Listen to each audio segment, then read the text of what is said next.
Alam ko lang kanila yun. Sabay ko lang. For this video guys, yes po, M3 guys, DI125. Palit lang ito guys ng brake pad.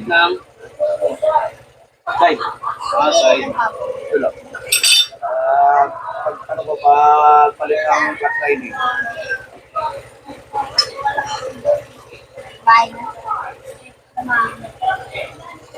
Every 2 months. So, 2 buwan pa palit ng tigil ng top.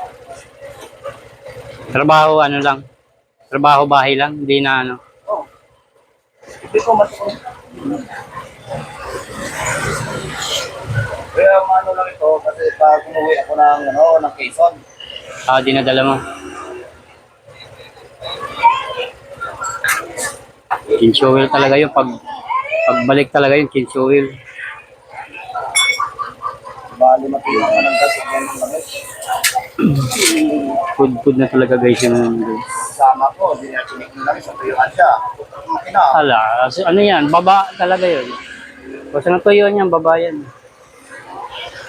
Pag bumiyahe ka malayo, kinsho wheel na talaga agad. Tapos pagbaba mo naman, kinsho wheel ulit yun. Kasi malayo yung biyahe mo, tuloy-tuloy yan. Yung dulas ng langis, mawawala na yun.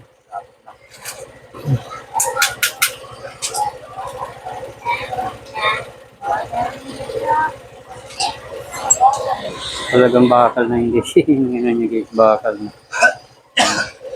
Kasi pag napabayaan guys, yung disc-split niya guys, kakayo rin kasi yung disc-split niya.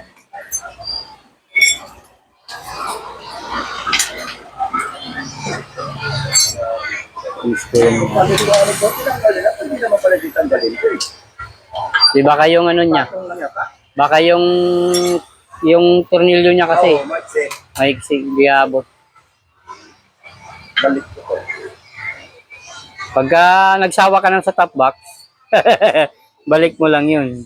Kaya kailangan ito, lagyan ko na yung ano ito.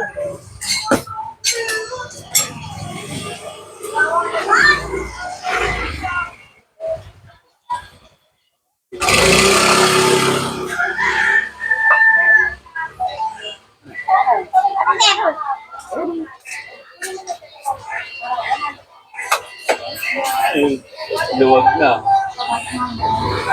Palitin na kami yung brake pad. Palitin na rin po yung piece nyo. Kinayod ng bakal eh. Ano lang yan, 550. Ay, pang M3, 650.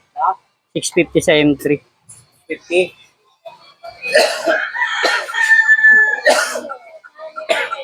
Ano yan, di ka?